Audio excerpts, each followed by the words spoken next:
The bill phases in an increase in the employer contribution to the Minnesota State Individual Retirement Account Plan, also referred to as the IRAP. The IRAP is a defined contribution plan, which means that the retirement benefit to be paid at retirement is not determined by a formula, like in the case of our defined benefit pension plans, but is determined by the contributions made to the employee accounts plus earnings. Currently, the employer contribution rate is 6% of pay. The bill increases the rate by 0.55% increments over the next 5 years until it reaches 8.75% of pay.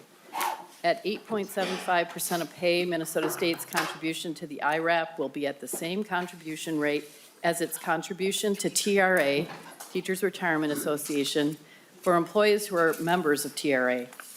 Currently, the employer contribution rate to TRA is 8.55%, and it will increase to 8.75% on July 1, 2023. By way of comparison, the employee contribution rate to the IRAP is currently at 7.5% of pay. It increases to 7.75% on July 1, 2023. I'll just mention there are two amendments in your materials. One is Amendment 1A and Amendment 2A. Amendment 1A corrects an error in the bill and then also changes the rate, the 1A also adds an appropriation, and those are set forth in the bill. Amendment 2A also adds an appropriation, but it phases in the increase over 2 years rather than 5. The employer contribution rate increases to 7.75 on July 1, 2023, and to 8.75 on July 1, 2024. That's my overview.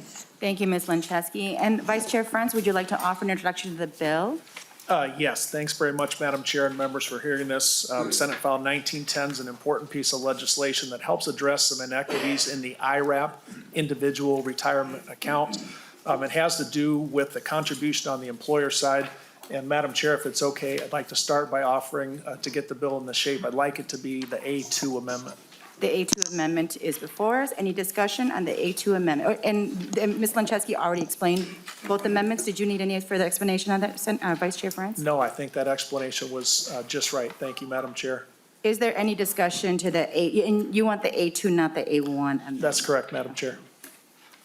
Let's see here. Is there any discussion to the A2 amendment? Seeing that there is no discussion, all those in favor of the A2 amendment say aye. Aye. Any opposed say nay. The A2 amendment prevails. And Senator Frentz, if you want to go ahead and move forward with the amended bill, do you have any additional comments, or should we move to testifiers? I do have a couple, Madam Chair. Thank you, sir. Go ahead. Again, thank you, Madam Chair and members, and thanks, Ms. Lencheski, for the excellent summary. IRAP is a defined contribution plan, generally covering faculty of Minnesota State. What's significant about the bill before you, and I appreciate the opportunity to present it and have it laid over, is that in 2019, the Pension Commission passed an increase in the employee contribution to conform with federal law. The short version is, if the plans are transferable, federal law requires that the employee contribution be the same between the two plans. So fair enough. Those members that have been on the Pension Commission since 2019 may recall I attempted to increase the employer contribution at that time. However, that would have created a budget issue for Min State, and so that amendment bill was not accepted, but we did increase the employee contribution, and that is the reason I'm before you today with Senate File 1910. Okay, Senate File 1910. We're presenting Senate File 1910, Madam Chair. Just a couple things in addition to Ms. Lencheski's remarks. So what this does is essentially bring the employer contribution equal with the employee. One of our pension principles is that the contribution should be equal. We have testifiers here who will provide a little more context, but essentially what we're asking is for those faculty members in this defined contribution plan to be treated fairly, not only in equity with TRA participants, but like other members of our state pension plans, to have the employer contribution match the employee contribution. And although TRA and IRAP operate as different plans, we should not treat our state employees differently. And the way the law is now, certain members of, for example, Madam Chair, Minnesota State Mankato faculty are treated differently in the employer contribution. And with that, I know we have some testifiers, and I know you intend to lay the bill over, Madam Chair. I'd be happy to stand for questions or let the testifiers fire away. Thank you, Senator Frentz. And we'll go ahead with the testifiers, and then we can open up for member questions. Testifiers and members, since we do have a lot of items on our agenda today and lots of testifiers for each bill, if we could limit the testimony to 3 minutes each, would be greatly appreciated. I will be timing it, but it doesn't mean that I need you to stop when the bell rings. It just means please try to wrap it up when you hear that. So the first person that I have on my list here is Devin Bruce, Public Affairs Coordinator for Minnesota Association of Professional Employees. And after that will be Jonathan Bone, Director of Public Affairs Interfaculty Organization. If you are ready, please make your way to the podium and introduce yourself, and then begin your testimony. Thank you, Madam Chair and members. My name is Devin Bruce. I'm the Public Affairs Coordinator for the Minnesota Association of Professional Employees, MAPE. We represent over 15,000 state professionals across all agencies, boards, and commissions, including roughly over 800 unclassified academic professionals that are impacted by the IRAP plan. And MAPE strongly supports Senate File 1910, which increases the employer contribution for IRAP from 6% to 8.75% on the employer side by July 1st, 2024. It also includes an appropriation as amended to help pay the employer side costs for that. This will help address the inequity, not just between the IRAP and the TRA plans, but the employee and employer contribution levels. While the LCPR summary explains why the rates for the employee side had to increase, it does not mention that in 2019, the omnibus pension pension bill that came from this commission included the employer side increases. That bill did not pass within the regular session. And then in the new DE amendment during special session, I believe it was House File 11, stripped out that provision. So we're hopefully addressing kind of the historical inequity between the plans and helping rectify this. And we appreciate the support of everyone and appreciate the support of the system as well now that there's the appropriation to fund it. Thank you. Thank you, Mr. Bruce. Next is Jonathan Bone, and after that is Mark Grant, Communication Studies Instructor and Government Relations Lobbyist with Minnesota State College Faculty. Thank you, Madam Chair. Mark, that's quite a title. My name is Jonathan Bone. I represent the Interfaculty Organization. We are the union that has 4,000 faculty, coaches, and counselors at the 7 Minnesota State universities.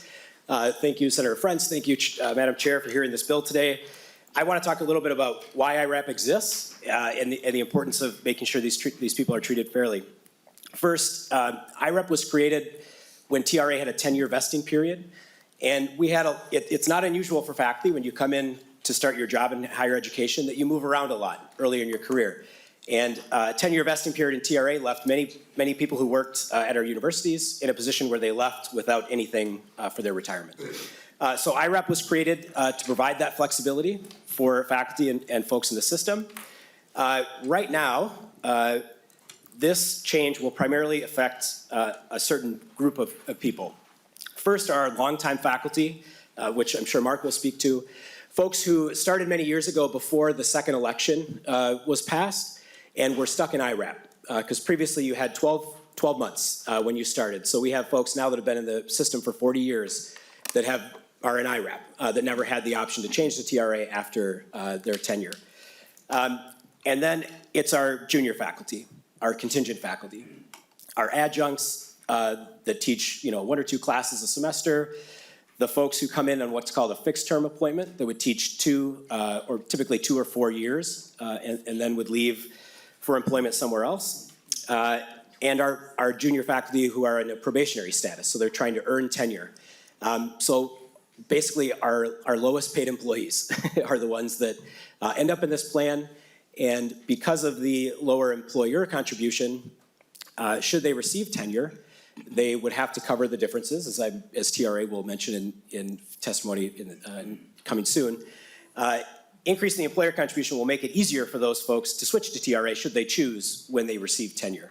So there are a lot of benefits to the state in both of these, but primarily we want people to be treated fairly. They are doing all of you the favor of taking the risk away from the state IRAP is not going to come to you and ask for to cover unfunded liabilities. The risk goes completely to the individual, just like a 401k plan in a private sector.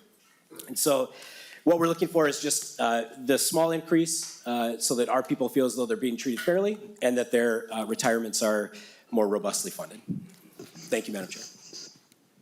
You all are doing a fabulous job staying underneath the 3 minutes. Thank you so much, Mr. Bone. Next is Mark Grant, and after that, our last testifier who signed up ahead of time is Edward Reynoso, Director of Political and Legislative Affairs, Teamsters Local 320.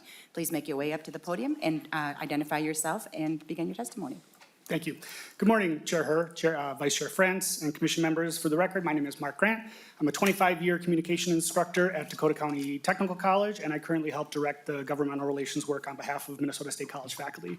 We're the union that represents close to 4,000 two-year college faculty, counselors, and librarians on, 26 colleges, 39 campuses across the state.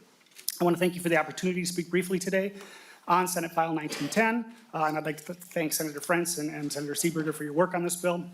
You've already received an overview of IRAP along with some history and even some comparative data, so I'm going to use my time to focus on the perspective of a faculty member and an IRAP participant. When I started teaching over 2 decades ago, I began like many of our faculty do. I was an adjunct who taught some night classes on a couple of campuses while I figured out whether or not I was any good at it. Spoiler alert, I'm great at it. And so I set out to try to cobble together enough classes on enough campuses to resemble full-time work. It was in this tenuous climate that I had to choose my retirement plan. Back then, it was a one-time choice with no option to revisit later. The semester-by-semester nature of my work, coupled with a 10-year TRA vesting horizon, meant IRAP was clearly the prudent choice. At the time, the program seemed wholly comparable. Both met the industry-recommended retirement savings rate of 10%, with IRAP actually coming in at 10.5%. I saw that as a clear message from the state. Regardless of which plan faculty were in, the possibility of a comfortable retirement was available to everyone. In the intervening years, we've seen the industry benchmark for retirement savings go from 10% of pre-tax income to 15%. We've seen TRA contributions increase 12 times between the years of 2007 and 2023. Meanwhile, IRAP has seen only one increase, the one spoken of in 2019, and that was only on the employee side, and it was to correct the IRS compliance issue. IRAP participants now find themselves in the unenviable position of being below the recommended savings threshold and contributing more to their retirement than their employer, all while actively managing the risk inherent to defined contribution plans. I would submit to you that the IRAP in its current form is simply not the plan I was offered 25 years ago. I will leave you with these 2 data points. According to the National Association of State Retirement Administrators, the average employer contribution rate to state higher education defined contribution plans is 9.4%. And in a recent survey of over 300 education retirement plan administrators, 90% of them believe that a defined contribution retirement plan helps attract high-quality faculty, while 87% said it unequivocally helps retain them. I suggest your support for Senate File 1910 would be a clear message to the faculty of Minnesota that the choice to enter this profession and the commitment to stay does not come at the expense of a well-earned and sound retirement. Thank you. Thank you, Mr. Grant. And last up, we have Edward Reynoso. Please identify yourself for the record and begin your testimony. Thank you, Madam Chair. My name is Edward Reynoso, and I'm here representing Teamsters Local 320. I can tell you that as an organization, we are 100% behind this bill. We appreciate Senator Frentz for bringing it forward. This is a bill that's way long overdue. As it's been mentioned already, the last increase on this was only on the employee side in 2019, and it's time 28 years ago that this started, there's not been an increase from the employer side. So it's long overdue, and I, rather than testify myself, which I'm perfectly capable of doing, I felt it was more important to bring forward a member that works every day in this capacity and lives it day by day along with these coworkers. We represent 800 members from ASF at our Minnesota state system. So I'm going to turn it over to Joshua Lease real quick, and I appreciate the opportunity to speak today. Thank you. Thank you, Mr. Reynoso. And if you could go ahead, Joshua, and just introduce yourself for the record and begin your testimony. Good morning. Appreciate the time. My name is Josh Leese. I'm the Director of Annual Giving at St. Cloud State University, and then I also serve as Legislative Chair for the Administrative and Service Faculty. I won't keep going over the basic fairness aspect that's been covered so well by so many of the testifiers already, but I thank Senator Frentz for his support. For us, this is increasingly becoming a recruitment and retention issue. Our salaries have not kept pace with the rates of inflation nor with the market, and we are looking at 20% vacancy rates all over our units, all over every campus across the system. And we've always historically recruited based in part on the superior benefits that Minnesota State was going to be able to offer our members, and that was one of the key methodologies for recruiting and retaining people for long periods of time. Many of our members have spent 20, 30, even 40 years within the system, staying very dedicated to the service of our students. And we're really struggling to honestly tell people that our benefits are superior any longer. With no increase in the employer contribution for IRAP members, which is the vast majority of our members, we're really struggling now. Positions that used to get 20, 30, 40 qualified applicants now get 5. And that's with our members going out, not professional recruiters, our members having to go out and beat the bushes to try to recruit people into this wonderful profession, this wonderful career that has so much satisfaction in serving students and seeing them go from, in many cases, having nothing to having a college degree and becoming a critical contributor to our state. But that profession is getting harder and harder to support when our benefits are not being supported and in fact are being eroded. So I highly encourage this committee and everyone to support this bill. And I thank the Senator for his support. Thank you. Thank you, Mr. Leash. And Senator Frentz and his team have set a very high bar for us. So if members, we can move to questions, if we could be succinct in our questions. And if you would like to speak, just raise your hand and we'll put you on the list. Senator Rasmussen. Thank you, Madam Chair. And I don't know if this question is for you or for the bill author, but would the potential cost for this bill, would that go against the commission's target, or would that be sent over to higher ed for their eventual budget target? Senator Rasmussen, you're going to have to ask me again. I was writing something down Sorry. and I did not listen. Madam Chair, and I appreciate Senator Frentz bringing this bill forward. I think it's a really important discussion. For the appropriation on this bill, would that count against the commission's eventual target, or would this count against higher ed's budget target?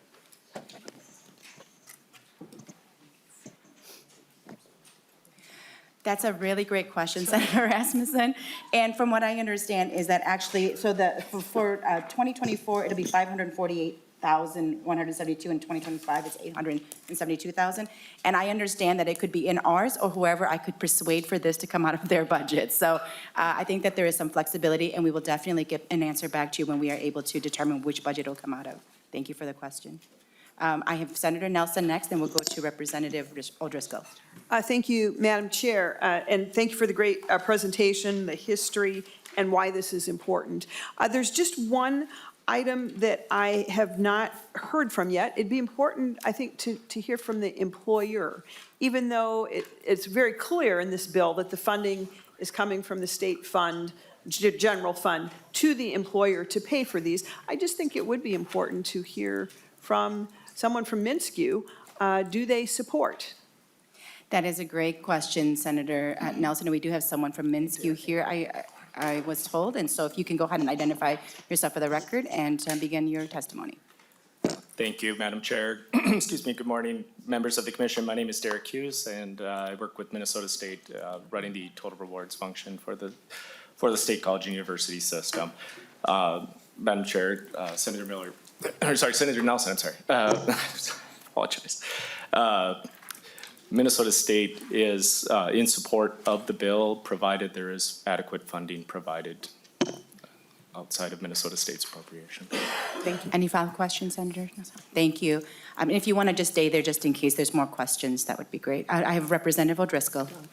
Thank you, Madam Chair and members. Just looking at the the 2A amendment, the way that it is drafted, it comes out of neither the pension target or the higher education bill. It is a direct appropriation. Thank you, Representative Driscoll. So if I can convince higher ed, we can put it in there. Any further questions? Representative Nadeau. Thank you, Chair Herr. And I have a couple of maybe more general questions, just because I don't totally understand. Can you tell me, number one, who manages IRAP? I mean, do they have a board like TRA? How are they managed, and why aren't they here? Thank you, Representative Nadeau.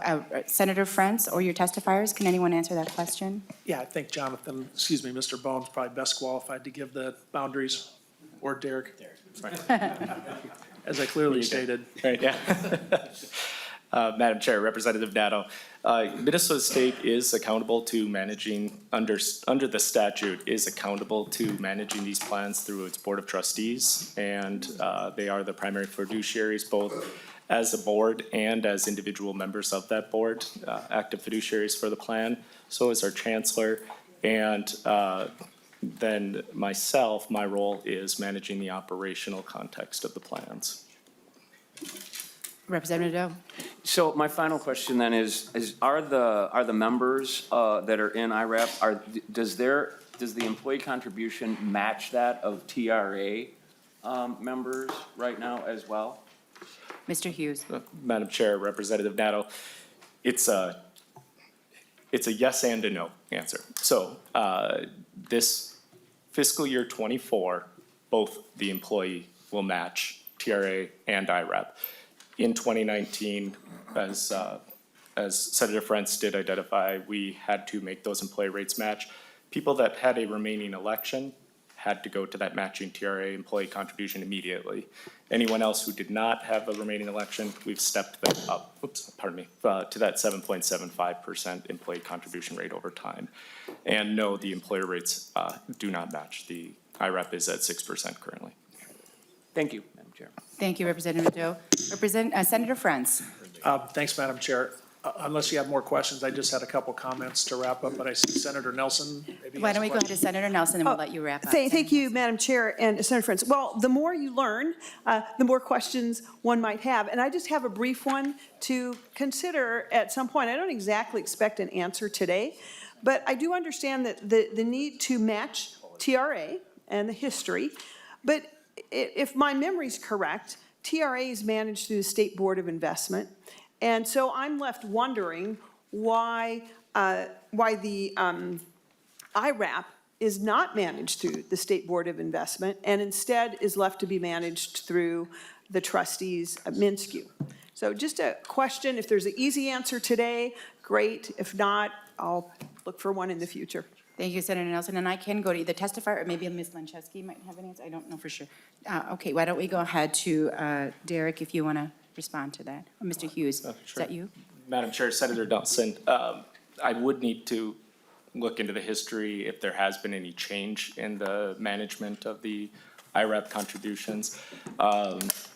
But at least in my tenure, which includes about a decade, it's as a defined contribution plan, we have to manage those investments on a regular basis in accountability with our board, and we don't do so under our own advisement. We actually hire outside consulting to advise us. Currently, that advisor and our investment advisor and fiduciary partner is Aon, and Aon then provides us we meet quarterly with all of our stakeholders. That's how I know many of the people who have been testifying today. I manage that committee, and then information or suggestions from that committee of representatives of all our unions and participants in the plan is heard and passed up to management and vice versa as well through that process to ensure that. Go ahead. Thank you, Madam Chair. Senator Nelson, good question. And the committee that Derek mentioned, that includes all the stakeholders, they work together to figure out the list of investments that are available to those at IRAP. And so the accounts are managed by the individuals.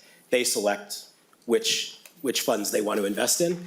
But that committee does the great work of deciding what are the best options and then provide those options to those people. Thank you. Thank you, Mr. Bone. And I think that it would be a good history for us, because I know that DB plans have been around for a long time, but DC plans are a newer tool, and I don't know if when those tools were added on as, additional incentives to attract workers or the workforce, that there could be different reasons why they're not managed in the same place, and it would be a good idea for us to maybe just look into that a little bit to understand why they're managed separately. Thank you, Senator Nelson.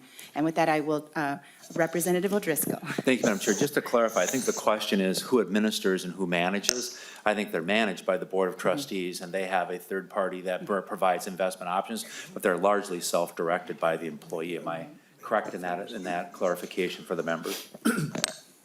Thank you, Representative O'Driscoll. And so, Senator Frentz, any closing comments before we lay this over? First of all, my closing comment is thank you, Madam Chair, for making time. For those members that are in this situation, for those educators, this is a very big deal, and I want to thank you for taking time. Again, thanks to Ms. Lencheski, thanks to Senator Seeberger for co-authoring here. And just to clarify, Senator Nelson, so these are individual accounts that individual educators have, Professor Carla Nelson with a set amount of money, and that's why there's a management or administration, and then there's an advisor. Just a couple important factors to keep in mind, folks. There has not been an employer contribution increase in IRAP since 1995. Part of why we're here is to address not just the recruiting inequities, but the inequities between the employer contribution and the employee. Mr. Bone made a good point. IRAP members present no risk to the state. They accept the risk, and while there's risks and rewards, that includes the risk of disappointment, and that's the nature of the individual accounts, and that's a good thing for the state. And then finally, what we're asking is about $1.4 million to fix this, and while we have many needs and while our pension targets and those discussions are yet to be had, that amount of money I hope sounds reasonable to members of the Pension Commission when we ultimately get to deciding what our pension priorities might be. And with that, Madam Chair, again, I want to thank you for hearing the bill. Thank you, Senator Frentz. Seeing that there is no further discussion, I lay House File 1910 as amended over for future considerations. Thank you so much for the testifiers who came in today. Next, we will consider two bills that seek to remedy IRAP coverage and credit issues for individual members, and a third bill that seeks to provide a comprehensive solution for all impacted members.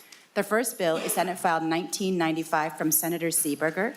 Before we hear from our bill author and testifiers, I will let our nonpartisan staff explain the bill. Executive Director Susan Lencheski, please go ahead and explain Senate File 1995. Thank you, Madam Chair. You have in front of you SF 1995. That is a bill for one employee in Minnesota State St. Paul office. Also HF 1499, SF 1420. That is for 4 employees at Fond du Lac Tribal and Community College. And then there is a draft bill, LCPR 23-021, which is general legislation. All 3 bills authorize employees who were not offered the right to elect a transfer from Minnesota State IRAP to the Teachers Retirement Association when they were entitled to make that election. The statute requires that employees of Minnesota State be given the election right at the start of employment and when an employee becomes tenured. So there's 2 opportunities to do this. For years, there were employees who were entitled to do this election, but were not given that opportunity, so they are coming to the legislature and asking for this fix. So the 2 bills here are up this year. We've had these bills many times in the past for other employees. The bill lays out the process for doing this election. The first thing I think that is probably most important is to see the eligible person section. That identifies these individuals with as much specificity as we can without really putting into the record their names. The second part requires the TRA's executive director to grant membership in TRA and past service and salary credit upon receipt of the eligible person's application and contribution. The next section here, paragraph E in one of the bills, or subdivision 3, paragraph C in the other bill, requires the eligible person to contribute to TRA the excess of the employee contributions the eligible person would have made to TRA had they been in TRA for the period of service, over the employee contributions that the eligible person actually made to the IRAP. So it looks at the difference between employee contributions that would have been made in TRA over the employee contributions actually made to the IRAP. That amount then has to be contributed to TRA by the eligible person who wants to do this transfer. In addition, the eligible person has to permit, or really, this happens automatically, their IRAP account entirely goes over to TRA. So there's two pieces of employee money essentially that gets paid over to TRA. And then TRA does a calculation to determine the present value, the actuarial present value of the pension benefit this person will receive based on the past service and salary credit. That calculation then, from that calculation is subtracted the employee amounts, and then the remainder has to be paid by Minnesota State. Once all this happens, the employee is then in TRA prospectively until their retirement. The general legislation does all of this. There are a couple additional things there that I'll just note. One is that it does permit TRA to charge a fee for these calculations, the actuarial calculation, of up to $500 per calculation. It also limits the use of the credited salary and service to only calculating the annuity and not to be used for qualifying for Rule of 90, which makes that benefit very expensive. And then finally, the general legislation requires Minnesota State to provide annual notice to all employees that this right exists and that they can come to their HR department and fill out an application and get the process moving. The general legislation is intended to cover all of these situations so that the legislature doesn't have to continue hearing these individual bills. Thank you, Ms. Linczewski. Senator Seeberger, would you like to offer an introduction to the bill before we move into testifiers? Thank you, Madam Chair, members of the commission. I'm here today on Senate File Number 1995, which is necessary because of Minnesota State's failure to provide Dr. Marta Moore with notice that she could have elected into TRA when she was hired. Minnesota State has acknowledged this error, has acknowledged that, yes, they made a mistake, has acknowledged that the notice should have been given, has acknowledged that Dr. Moore could have opted into TRA when she was hired. None of this happened. Dr. Moore intended to retire last year, and only when she started looking into retirement did she discover this error. When she went to Minnesota State, they said, you know, the only way to fix this is to contact your legislative representative and go get a bill passed. And that sounded a little weird to Dr. Moore, but that's the way it's done. And it's a cumbersome process. It's a strange process. It's strange to require your employee to go to the legislature to get a bill passed to fix a mistake that you made. Yet here we are. So Dr. Moore is forced to continue to work beyond her planned retirement date until this problem gets solved. And you'll hear more from her directly on that. But I'm glad to see that there's general legislation being offered to fix this problem. Sounds like Dr. Moore is not alone. It sounds like this commission has heard various individual standalone bills to fix this problem. And for whatever reason, Min-State has a history of not providing the notices that they are supposed to provide. That is the purpose of Senate File 1995, and Dr. Moore is available and here to testify when the commission is ready to hear. Thank you, Senator Seeberger. We will move to testifiers. I will give Dr. Moore a little bit more time than 3 minutes since this is your case. And then we do have 2 other additional testifiers after Dr. Moore, Derek Hughes, and also Jay Stoffel, and then we will open up to any testifiers who did not get a chance to sign up ahead of time. So with that, I will, Dr. Moore, if you could just identify yourself for the record and begin your testimony. Thank you, Chair Herr. I took a lot of time last night timing my remarks, but and Judy shared most of what I was going to tell you. So I'm beyond my expiration date, and I'm here because I need your help. Introduce yourself. Say your name. Oh, I'm Dr. Marta Moore. There we go. You already said that. So I've spent over 40 years of my career mostly working in public service.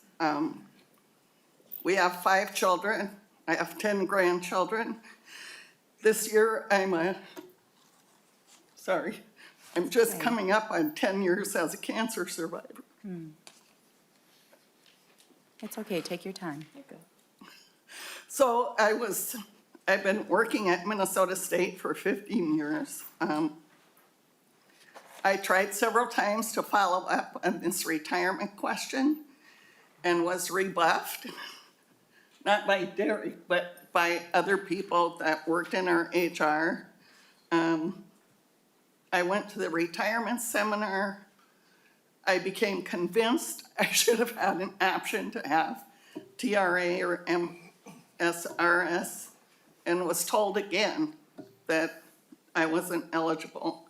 So my full retirement age was 7 years ago, but my retirement savings were, they would tell me, light.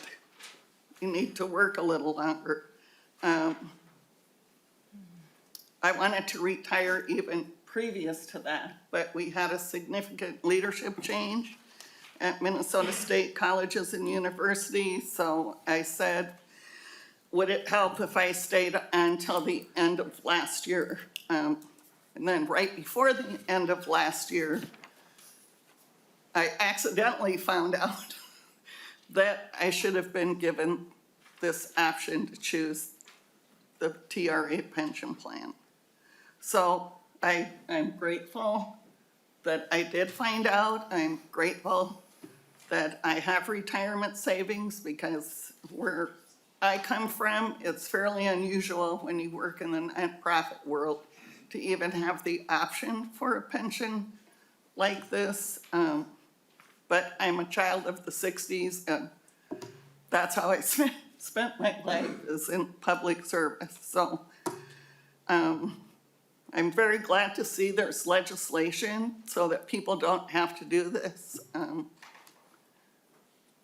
I've testified at legislatures before, so I kind of am familiar with this, but everybody in this situation isn't. And it's kind of an onerous process, especially on a day like today, where you don't know if you're gonna die before you even get in the Capitol. Slipping on the ice.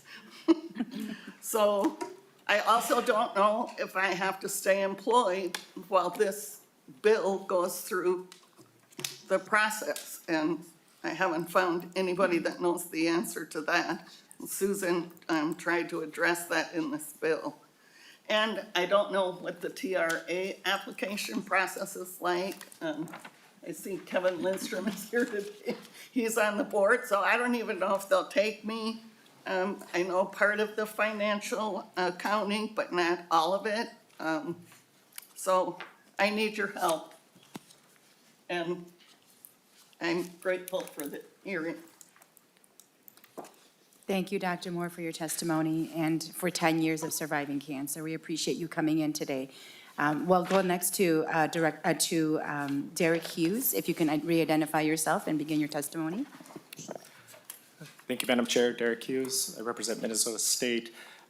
Minnesota State not only supports this individual bill, and I will also testify to the next, but urges you to please pass these bills for individuals in MARTA's situation. As you've heard, MARTA has given a significant contribution to our system, and this is the only way to date that we've been able to address or rectify these situations through these individual legislations. And as soon as MARTA and I had the opportunity to speak, we went through the history and very clearly identified that she was not given the proper information, and then upon seeking it with her HR office, continued to not receive the correct information. And so that's what brings us today, working together. Thank you, Mr. Hughes. And then I have last, as a person who signed up ahead of time, is Mr. Stoffel, Executive Director at TRA. And please identify yourself for the record and begin your testimony. Morning, Madam Chair and members. My name is Jay Stoffel. I'm the Executive Director of the Teachers Retirement Association. And just a couple of comments. We've worked out the dollar amounts that are payable by the member, and then the amounts payable by Minnesota State, and we have agreement on those amounts. So I just wanted to let you know about that. And I don't know if you want comments now about the process, the idea that we change this to more of an administrative process than a legislative process. TRA supports that as well. I think it's better for all involved. What I'd like to suggest, though, is that we develop a working group to go over the draft of the legislation that's been written to kind of make sure we agree with all of it. It can be a complicated process and lots of nuances. We want to make sure we get it right. We support the idea, but we just want to make sure we get the process right and not have to come back later and make some corrections. Thank you, Mr. Stoffel. Is there any other testifiers in the audience who would like to testify today? Can Mr. Stoffel stay? I have a question for him. Sure, we'll have him come back after Mr. Bone goes. Hello, Jonathan Bone with the IFO again. Thank you. We agree with Mr. Stoffel that a working group over the interim to solve this problem administratively would be an excellent choice. We have another pension project we're already going to work on over the interim, and I think ensuring all the stakeholders have an opportunity to work through it with the system would be the most effective way to get this done. Thank you, Mr. Bone. Any other testifiers? All right, with that, we are concluding. Yep, I'm just going to wrap up the testifiers, and then we'll go to member questions. And I have a list going here, so we'll go to Representative Nelson first, and then we'll go to Senator Pappas. Thank you, Madam Chair. And I guess my question is, how many other people, do we have a number of how many other people are in this situation of the doctor going forward? Because that, just so we, that would be a big number that we'd have to find out about. Representative Nelson, that's a great question. Ms. Lanczewski, do we have an idea? Sorry. Yeah, I understand Derek Hughes has been doing some review of the records and should be able to give us some sense of that. Mr. Hughes, if you could return to the testifier table.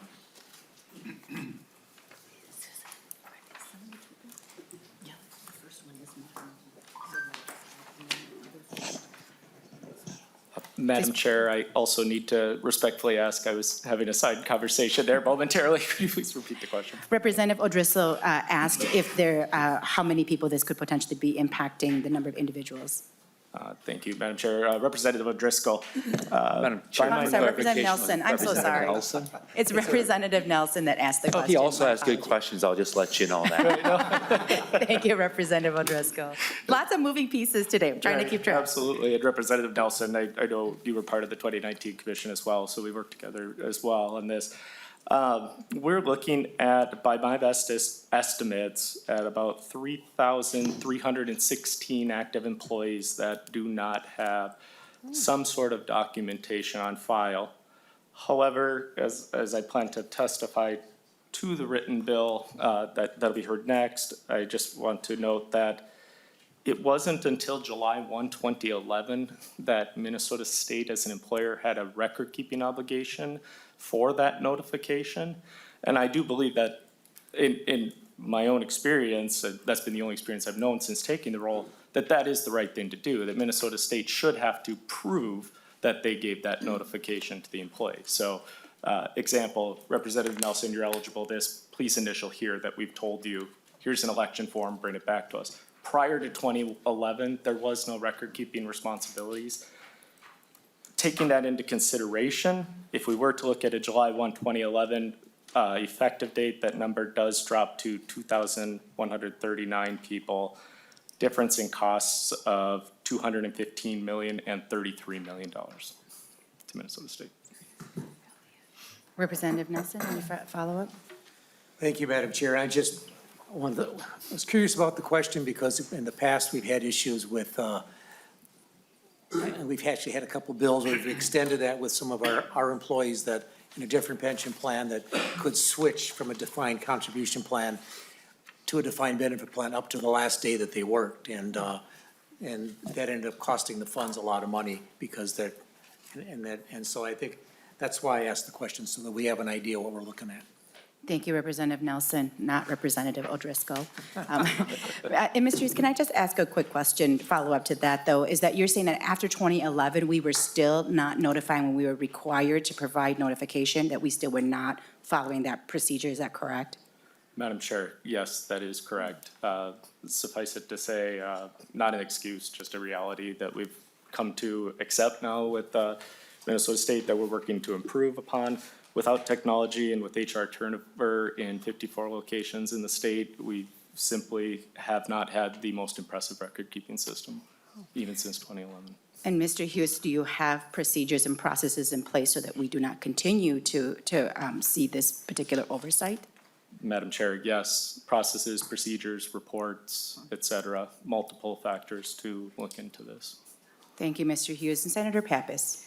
Thank you, Madam Chair. And actually, Mr. Bone answered my question. The working group was planned to over the interim, so not now, in the next couple of weeks. So that was my question. My second question then, thank you, Mr. Stoffel, for Mr. Hughes. Mr. Hughes, you mentioned $33 million minimum. I assume that's a combination of employer and employee payments that would need to be paid to rectify the situation for all those people. Madam Chair, Mr. Senator Hughes. Pappas, that $33 million is, actually went through, and so the short answer is yes. Because the way the bill is written, it looks at, and forgive me, I'm trying to look at this on my phone here briefly as I talk. It takes the estimated cost of the TRA annuities for all the individuals, reduces that by any contribution differences that I was able to factor in based on earnings, and less their existing IRAP balance. That remaining cost then is $33 million.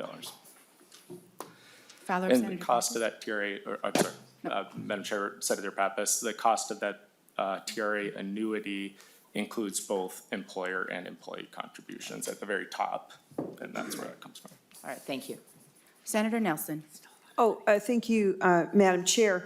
Just a brief comment and then a question. That's a little bit shocking to hear that issue of not having that election certificate has continued on past the time that it was noted. And, you know, in the private sector, I believe someone would have E&O insurance, errors and omission insurance, and I'm just wondering, does McEwen have E&O insurance rather than coming to the taxpayer? And you can, I'm guessing not, but that's just a comment. If you're going to manage funds, it'd be helpful to have E&O insurance. But my other question is, to the lines of Representative Nelson's question, you know, how many might be affected? I just want to take that up like another level. Are there other employees, state employees in other retirement plans who were not offered the election to continue on with their TRA pension? Thank you, Senator Nelson. And I think that maybe Ms. Linczewski can answer, because I think there are other plans that do allow an election from the DC to the DB plan. Is that correct, Ms. Linczewski? I'm sorry, I don't know the answer to that. Jay Stoffel perhaps would know. Who else can elect into TRA, so. Mr. Stoffel, can you answer that question for us?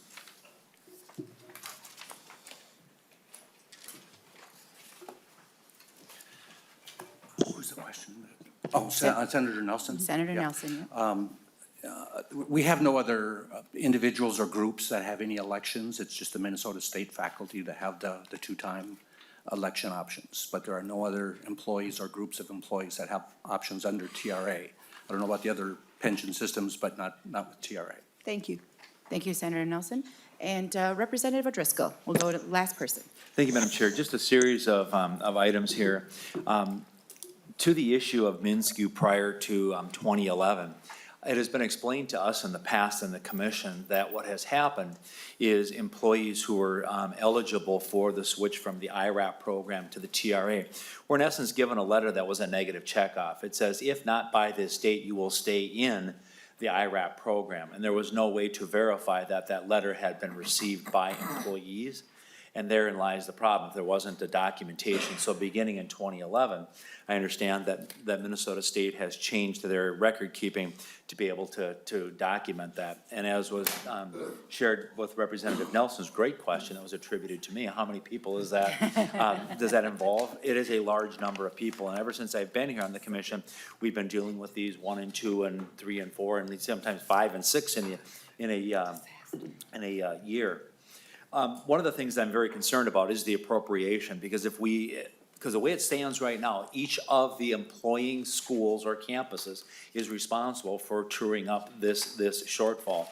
And with some of our schools having different financial stability and what have you, I get concerned about what would happen to the students there if we ended up having to run short. how do we end up having to do budget cuts? And if so, how does that resolve those issues? So I think that this is a great idea to have some further exploration on this. Again, we can make a recommendation on an appropriation. It's gonna have to be carried somewhere in the legislation. So again, I'm hearing it slightly different, that people weren't offered that opportunity. My understanding is that they were, and again, there's just no documentation. So it's he said, she said, I said, and I'm not questioning whether somebody did or didn't get it. I'm just reporting that that's what the history on this is, and that's why it keeps coming back. To Senator Nelson's question about are there others in TRA? There really aren't, from my experience in the commission, where you might see some things as an employee might have been in PERA or in MSRS and was misclassified as an employee. They might have been classified over here, but there maybe should have been in police and fire or a higher risk pool. And so there might have been some differential where the legislature has had to step forward through the commission and right those wrongs as well. And finally, as I always do at this time in our conversations, I remind those who are petitioning for this that the estimate that you've received from TRA is an estimate as of today. It's an enabling legislation. It is not a mandatory. You're not required to choose to do that. But as time goes on, those costs do shift. And so if you're looking at $X right now and you wait 6-8 months to do that, it might be X plus to get to that truing up of benefits and things that are in there. So and that's both on the employer and the employee side. Madam Chair, I think I've covered all of the things that I have that I can share on this particular topic this morning. Thank you, Representative O'Driscoll, for always being the historian of the Pension Commission. It is greatly appreciated. It is Senator Pappas and myself. That is right. Senator Seeberger, do you want? And Representative O'Driscoll Nelson. I'm not going to live that down now. Senator Seeberger, did you want to have any closing comments before we go ahead and lay this over? Yes, Madam Chair, thank you very much. And to Representative Driscoll's point, I want to point out that Dr. Moore will be required to write out a check for $28,000 to be able to opt into a program that she should have had the chance to opt into when she was hired. She wants this done now. She wants this done yesterday. As you heard her say, she's past her expiration date. So thank you, Representative Driscoll, for reminding her that by the time this gets done, she might have to write out a bigger check than $28,000. This bill is being laid over today. It's not moving through immediately. So Dr. Moore has to wait some more and maybe on the hook for even more money. The faster we can get this done so that Dr. Moore can finally enjoy her well-earned retirement would be appreciated. Thank you. Thank you, Senator Seeberger. And Senator Pappas. Thank you, Madam Chair. I know we're formally laying it over, but I would just like to, hopefully the sense of the commission is that we will include this in the omnibus bill with, as well as the others in the next bill, and that we can move forward with the task force then. Thank you, Senator Pappas. Yes, what Senator Pappas said. Thank you all. And so we will go ahead, and since there's no further discussion on Senate File 1995, lay it over for future consideration. Thank you for coming in and sharing your story with us. It is greatly appreciated. And we're sorry that you've had to wait longer than needed, considering everything you've been through. So we appreciate your testimony today. Thank you. All right. Next, the next bill is House File 1499, Senate File 1420 from Representative Olson and Senator McEwen. Before we hear from our bill author and testifiers, I will go ahead and let Ms. Lincheski explain the bill again. So I did run through the bill. This bill is really identical to the prior bill, with one exception. The prior bill for Ms. Moore does allow her to retire and then elect. As long as she doesn't take her IRAP account out, she can retire now and then elect, but it is dependent on the bill passing. So this bill is for 4 Fond du Lac employees. It is identical to the prior bill. Thank you, Ms. Lincheski. Senator McEwen, welcome to LCPR, and would you like to offer an introduction to your bill? Thank you, Madam Chair, and hello. I'm very pleased to be here, and as was just said, this is a sort of carbon copy of the last bill that you heard, but it does apply to 4 people. This bill simply provides a new 1-year election period for 4 academic professionals at the Fond du Lac Tribal Community College to either remain in the individual retirement account plan, or IRAP, or to switch into the teacher's retirement account pension. Under Minnesota law, State is required to notify employees of their retirement election options and provide them, excuse me, with a form to sign stating that they have been notified, as we had previously heard testified to. Records confirmed that these four weren't provided the information within the one-year election period. The new election period would be retroactive to their individual start dates, and the four people would have to pay the difference between IRAP and TRA employee contributions, if any. And my constituent, Ariel Johnson, is here to testify virtually on their behalf. Thank you, Senator McEwen. We will go ahead to our testifiers now, and it looks like the first on our list is Ariel Johnson. And I'm not going to be able to say this word correctly, so I'm just going to speak the interpretation of the indigenous words. Seek to Learn Academy Director, Fond du Lac Tribal and Community College. Ms. Johnson, if you are online, if you could go ahead and introduce yourself and begin your testimony. Good morning, Madam Chair and members. My name is Ariel Johnson. I'm the Nanda-Kakandan, or Seek to Learn Academy Director at the Fond du Lac Tribal and Community College. I am testifying as Co-Chief Steward for Region 14 of the Minnesota Association of Professional Employees and as a representative of myself and the 3 other MAPE employees covered by this bill. I would like to thank my representatives, Senator Jen McEwen and Representative Liz Olson, for carrying this bill, as well as Derek Hughes at the Minnesota State System Office for working with us to fix this issue. Unclassified academic professionals at Minnesota State do not have the same rights and job protections as classified employees. So just like college faculty, we are given a choice for our retirement. We can choose the portability and flexibility of a defined contribution plan and assume all of the risks associated with it, or we can elect to have the long-term investment and security of a pension. By providing me and the other 3 affected employees who are not notified of these options a new election period, we will be able to determine the risks and benefits of each plan and choose which is the best option for us. Going forward, we would support and encourage the system's proposal to adopt an administrative fix to the retroactive elections. We also encourage Minnesota State to make these materials available in the employee portal as part of our mandatory onboarding and training tasks so that future employees understand their retirement options. I think in doing so, we would prevent further issues, stress, and work for employees, employers, and legislators. Thank you for your time and for your support of resolving these issues. Thank you, Ms. Johnson, for your testimony. Next, we have Devin Bruce, Public Affairs Coordinator for Minnesota Association of Professional Employees, or MAPE, and after that will be Derek Hughes. Thank you, Madam Chair and members. Devin Bruce with MAPE. I just wanted to provide a quick thank you for the bill authors, for Senator Jen McEwen and Representative Liz Olson for carrying the bill, to Pension Commission staff for working on these very tedious projects. They do mean quite a bit to us. I'd like to thank also Derek Hughes for working through over 33,000 paper documents to determine whether or not these individuals have actually been provided the election period forms, and determining that these 4 individuals have not, so moving quickly to rectify that. And I'd also like to thank Ariel Johnson for moving very quickly with her local unit to determine who are entitled to these benefits and who didn't receive an election period, and she really led the effort.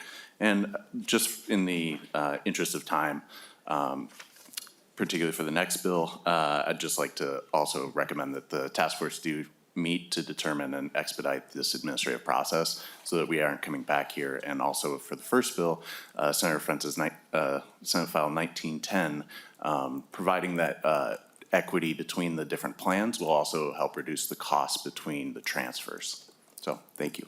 Thank you, Mr. Bruce. Next is Derek Hughes, and then after that, for those who signed up ahead of time, Jay Stoffel, Executive Director of Teachers Retirement Association, and then we'll move to testifiers in the audience. So if you are ready, Mr. Hughes. Madam Chair, yes, Derek Hughes, Minnesota State. Again, just like with Marta Moore, we would urge the commission to pass these individual legislations. These individuals clearly are working to support our students and clearly living and breathing the mission of our and vision of our institutions. Small note to say that it is a part of our mandatory onboarding process. Unfortunately, that process was missed in this case on account of an individual. So this is the best way that we recognize to rectify that. Thank you, Mr. Hughes. And then we have Jay Stoffel. Thank you, Madam Chair. Getting my steps in today. Jay Stoffel from TRA. And again, just want to testify that we have developed the cost information for the member and for the Minnesota State, and that we are in agreement with those amounts. And that's, I'll stand for any questions. Thank you, Mr. Stoffel. If the three of you could just all stay up there in case questions. And then I'm going to open this up to any testifiers in the audience who did not get a chance to sign up ahead of time. Seeing that there are none, we'll go ahead to member questions. Any questions for our chief author or the testifiers? All right, seeing that there is no discussion, Senator McEwen, did you have any closing comments? I just want to thank the commission for hearing these bills and taking this on. And I also echo the sentiment that I hope that this will be taken up in a broader scope, and that this working group can address this going forward after these individual cases are taken care of. Thank you. Thank you, Senator McEwen. Seeing that there is no further discussion, I move to lay House File 1499 or Senate File 1420 over for future consideration. And thank you for being here today, and thank you, testifiers, for your testimony. Thank you. Our final bill is draft language for the from the LCPR staff that would seek to have a general solution for the individuals impacted by shifting their coverage from IRAP to TRA. Executive Director Lencheski, please explain the draft legislation, and we will shift to testifiers and then discuss the bill in general. At the start of this topic, I did go through the general legislation as well briefly. It's, again, pretty much identical to what we've been hearing, the two special bills. The difference is, of course, that we don't identify the eligible person. We give a broader definition, and then there are some minor differences between the two, but that's it. Thank you, Ms. Lencheski.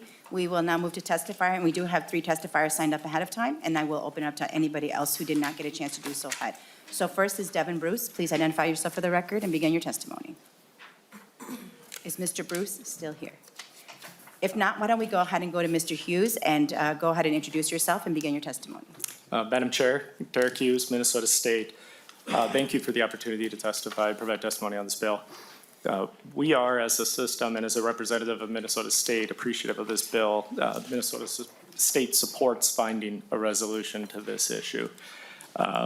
This is a somewhat burdensome process, and not even somewhat. It's a burdensome process for many, but a necessary process, and it's something that can be transactionally resolved between both our agencies and working together. As you heard today, we testified in support of these individual bills, and historically we have not challenged these bills. We believed up to this point, as you've heard me say, that this was our only path to making these employees whole in that opportunity. As Mr. Bruce noted, we have about 33,000 forms on file. Speaking briefly to that, not all inheritances are life improving. So my inheritance was 63 banker boxes in an offsite storage. This is going to sound like a bad horror B film in Hollywood, but covered in dust and so forth.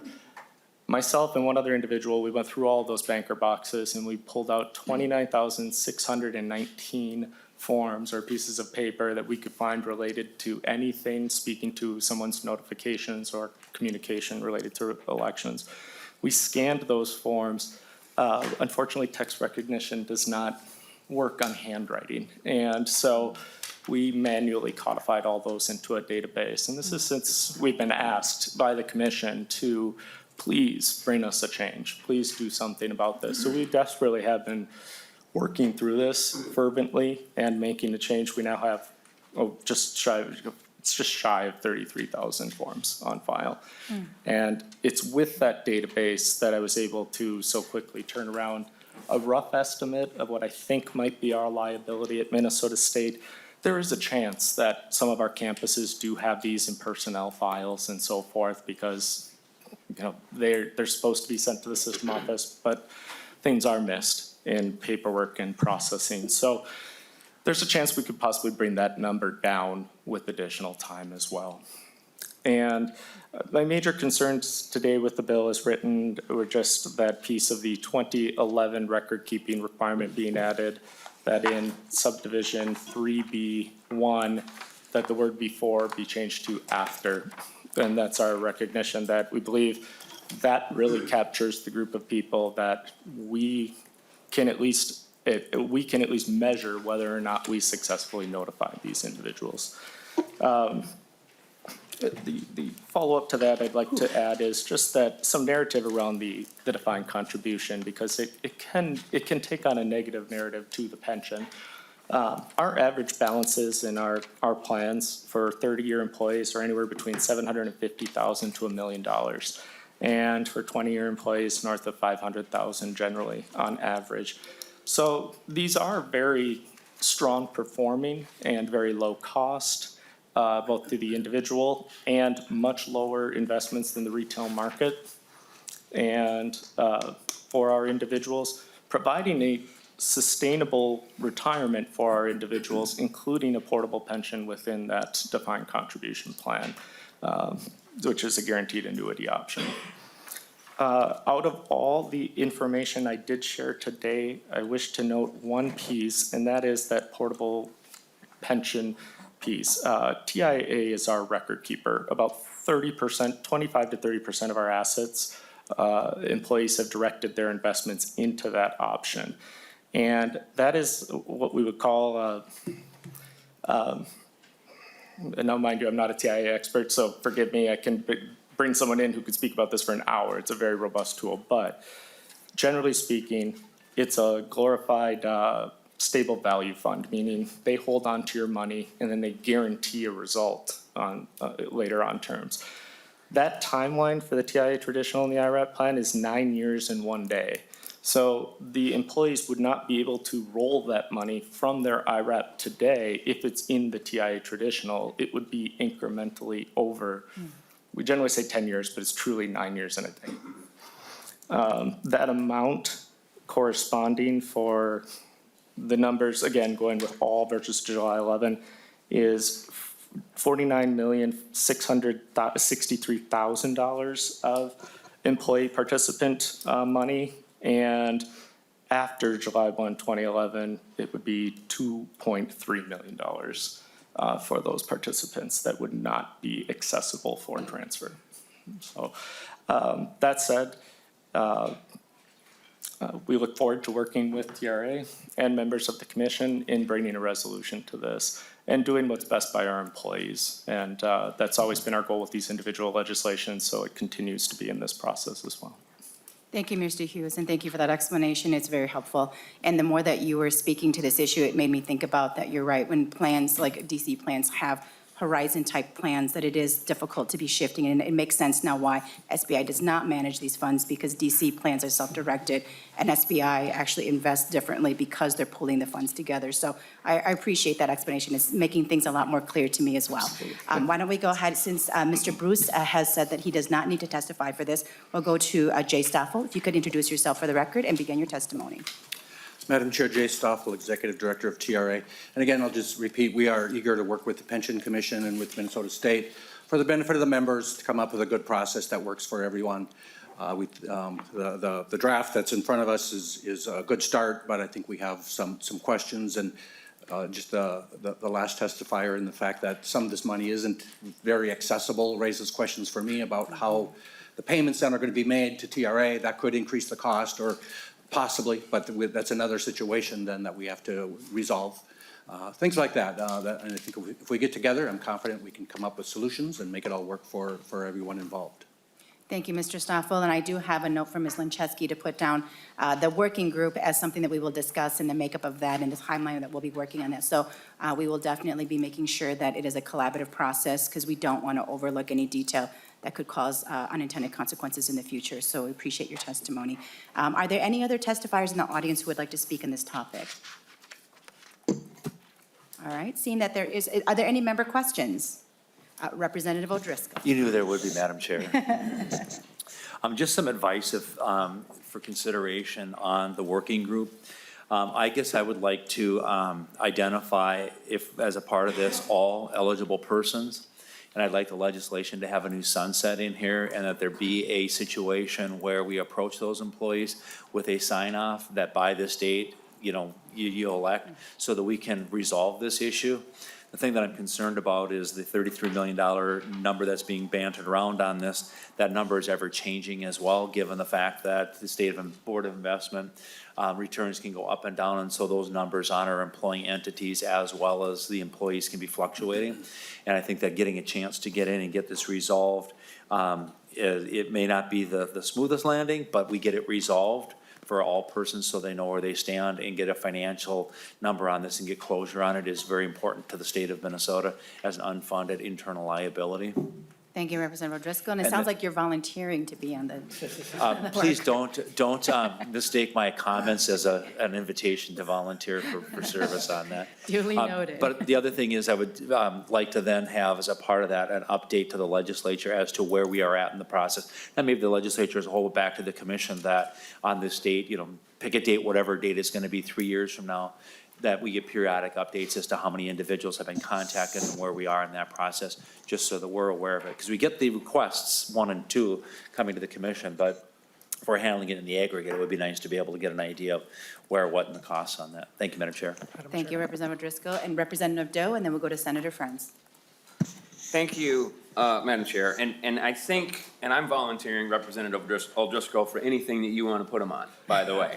He's happy to do it. And Actually, I think you've got that confused. That's Representative Nelson. And maybe Representative O'Driscoll kind of touched this. And my question is, we have, I heard, I think it was 3,316 people that we don't have a record for. Why don't we just create an election period and have those 3,316 people move past this? And maybe that's part of what the task force is going to do, but maybe the system doesn't need to be changed in as much as we just need to have an election period for these people to identify what they have in their IRAP accounts. If they want to make that change, it doesn't seem to me that everyone with an IRAP account really wants to change it. I just heard testimony that, a lot of these have $750,000 to $1 million in them, and I don't know what the, what the comparison is to a TRA plan. But why don't we start with the simple part first and identify who's out there? Thank you, Representative Doe. I don't know if anybody here can answer the question anymore. Mr. Hughes? Mr. Hughes? And we'll answer it quickly because we do still have some more testifiers for teachers coming up after this. Absolutely. Madam Chair, Representative, you saw me, I tried to escape, but I got pulled back. I believe that is the intention of this bill, is to try and identify who these individuals are, but just for the sake of identifying them, keeping it short, there's a lot more complexities that apply to each individual's situation based on their working history than just IRAP or TRA. An example, we have people that work with the county from 83 to 97. I'm thinking of an exact person, and 97 to present have worked with us. So they have PERA, but then have been grandfathered to PERA, but have IRAP. Essentially, all of these plans start to blend together. We have one individual who's in 4 different plans and has shifted different contributions about 6 or 7 different times. So it becomes very complex on the nature of the employee moving to different classifications within the employers across the state and getting this. So it beyond the fact of just saying, if someone believes their form was missing, there are additional complexities that do go into this, fortunately. Representative Doe. Thank you, Madam Chair. And I appreciate that. I understand that it's complex. We're talking about, people who are educating, these are educators. I think we can trust them to figure out what's kind of best if we give them the option to do it. If we actually give them the paperwork. And maybe that's what this bill does, but I don't want to bludgeon, Minnesota State or MnSCU. But this is a situation that it just seems to me that it's highly volatile. We don't know what it is. We're going to sit and maybe listen to it for a period of time and try to figure out, how to remedy it. And at the end of the day, it seems like we're not letting the people who are actually at risk here have a say in the matter. So that's just my comment. So thank you, Madam Chair. Thank you, Representative Doe. Did you have a response, Mr. Hughes? Madam Chair, Representative Dowd, thank you. Appreciate your comments and well taken. My final comment is just that in 2 weeks' time, I've been able to pull these numbers together. Given additional time, I'm confident we can be walking and handing a person, an individual, without them having to come to us.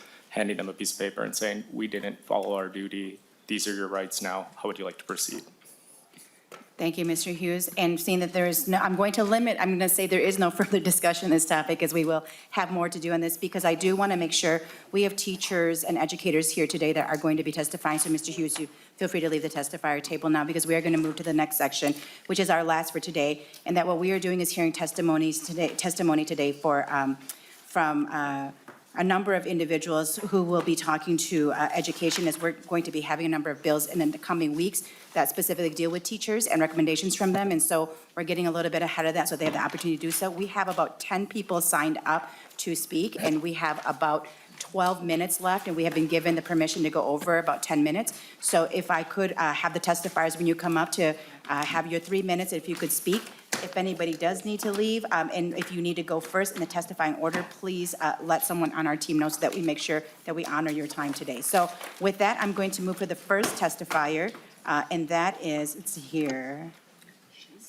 Actually, Jay Stoffel, we have you up first, and then after that, we will have Philip Tensick, Executive Director of the St. Paul Teachers Retirement Fund Association. Mr. Stoffel, please go ahead. Thank you, Madam Chair and members. Jay Stoffel, Executive Director of TRA. I'll get started while we get our technology fired up here. So for several months, the TRA board has been discussing ways to make the pension plan a better tool for attracting and retaining teachers. This is in response to hundreds of teachers who have contacted us about their own specific situation. They have expressed concern that their pension benefits are much lower than some of their fellow educators in Minnesota, and lower compared to educators in surrounding states. In Minnesota, we have two tiers of pension benefits. Tier 1 is for teachers hired before July 1, 1989. That tier has full benefits at age 65. It also has the rule of 90, which allows many teachers who are age 56, 57, 58 to retire with full pension benefits. Teachers hired after June 30, 1989 are in Tier 2. Full benefits in that plan are earned at age 66, and there is no rule of 90. Tier 2 teachers are now approaching retirement age. Some are now age 56 and have 34 years of service. They may be working alongside other Tier 1 teachers who have similar age and years of service and who can already retire with full benefits. But in order for that Tier 2 teacher to achieve full benefits, they must work an additional 10 years. For many teachers in Tier 2, a full unreduced pension benefit is simply not achievable. They do not imagine working to age 66. As far as the regional comparison, we fall behind. Again, in Minnesota, normal retirement age is 66. In all other states around us, normal retirement age is 65. In addition to that, North Dakota has a rule of 90. South Dakota has a rule of 85. Iowa has a rule of 88, and Wisconsin has a rule of 87. We have heard from teachers and school administrators that this situation makes us less competitive with other states and with other professions. This is a recruitment and retirement issue. Another group of members we've heard from are the retirees. COLAs on the TRA benefits in each of the last 5 years has been 1%. Gradually, over the next 5 years, we will be increasing our COLA to 1.5%. However, recent inflation has been high, and our retirees are losing purchasing power. Social Security benefits over the last 5 years have increased a total of 20% to match inflation. Over the last 5 years, TRA benefits have increased 5%. Retired teachers are falling behind inflation. So what the TRA board is suggesting for reform is for active members, the solution would be a full unreduced benefit for members who are at least age 60 and have at least 30 years of service. For retirees, a one-time 2.5% cost of living adjustment this upcoming January, a year from now, and then we would revert back to the process that we're on to eventually be up to 1.5%. Our proposal also contains the change to the investment return assumption from 7.5% to 7%. And as a way to sort of lessen the pressure on costs and contribution rates, we're suggesting that the amortization date to be fully funded be extended an additional 5 years to a new 30-year period to the year 2053. TRA board also believes that any cost increase, any contribution rate increase be borne 25% on the employee and 75% on the employer. So the financing for all that, the dollars, I can't see the screens, but we have it broken down in two sections. There's a year one cost, and then there's the ongoing cost. The cost for the year one, the first year of this legislation, for the one-time 2.5% cost of living adjustment, that amount is $315,814,000, one-time cost. The ongoing cost for the age 60 and 30 years of service provision is $153 million. So in total, the first year cost is about $469 million. The ongoing costs, again, broken out between employee and employer, the employee rate is soon to go to 7.75%. It would increase by 0.87%, so the new employee contribution rate would be 8.62. For the employer, and I would say that's the employer / state of Minnesota, we'll talk about that in a minute. The employer contribution rate will soon be going to 8.75%. This legislation would add another 2.6% to that for a total of 11.35. That brings in $153 million a year for 30 years to cover the cost of the benefits. And that cost, by the way, is increasing by 3% a year to keep the school districts whole. We assume that our covered payroll grows by 3%. That's one of our actuarial assumptions. So that cost would increase, the $153 million would be increasing by 3% a year. The way this was handled in 2018 with the higher employer contribution rate was with a pension adjustment in the general education aid formula, and we're suggesting that might be a good approach for this year as well. Any cost in the employer contribution rate simply can't be ignored or be absorbed by the school districts. It's not within their budgets to absorb that. So an adjustment in the pension adjustment in the general education aid formula would be a good way to handle that, we believe. Mr. Stoffel, I don't mean to interrupt, but, and I just want to apologize to our members because next week all of the plans will be providing the recommendations to the committee, to the commission on what they would like. And it's not that I don't want to hear the full presentation today, Mr. Stoffel. It is really wonderful. I just want to make sure that we honor the educators that are here today so that we can hear their testimony. So if you wouldn't mind maybe next week when the plans come back to provide the details of, the recommendations that you could maybe go through the rest of that. Would that be okay? Absolutely, Madam Chair. Thank you so much. I just want to make sure we get through our testifiers, and I do have, if you could stay up there just in case there's questions afterwards, but we're going to have Mr. Philip Tensick, Executive Director of St. Paul Teachers Retirement, come up to give your testimony. I am asking that you can stick to the 3 minutes. We do have about 10 testifiers. So if you are ready, please identify yourself for the record and begin your testimony. No. Thank you, Madam Chair, members of the Commission. Phil Tensick, Executive Director of the St. Paul Teachers Retirement Fund Association. Today I'm speaking broadly on behalf of the 3,400 active members of the plan out of the 13,210 in total. So these are licensed educators at St. Paul Public Schools. I know we have a number of teachers here today to speak for themselves. We listen to our members when we're incorporating policy changes. But I'd like to speak more to their actions. So as an overall plan, we're able to look at the data and what actually happens in the plan. Mr. Tensick, can I just ask you quick, is this going to be part of the recommendation that next week you'll be providing? This is going to be completely separate. Okay, thank you. So first, as Senator Frentz mentioned earlier, one of the key principles of the LCPR is to have parity. And so looking at the value of our benefit, the normal cost, so the value that of the benefit each year is 8.65% of salary. So the principle of parity says that should be 50% funded by the employer, 50% by the employee. Currently, the employers are contributing 7.5% or 87% of the normal cost. So to achieve parity, we would either have to reduce employee contributions to 4.3% or increase the value of the benefit by 6.35%. Additionally, in all the past 25 years, that lack of parity has existed, and in 21 of those years, the employees contributed more than the employer on an absolute basis. The second principle I'd like to address is the attraction, retention, and ability to retire for our members. Increasing the value of their pension benefits will help provide parity. It also makes the plan more attractive than a DC equivalent in the private sector. Retention is, I think, a key area. So as we talk through benefit increases, I know there's a concern. We have a shortage of teachers. If we're increasing retirement eligibility, that we'll lose teachers at the back end. I think the key thing we're missing, though, is that there's a retention element. When we look at our plan, we expect it to have flat departures after year 5. So kind of normal turnover if people get into teaching. After year 5, you expect flat turnover.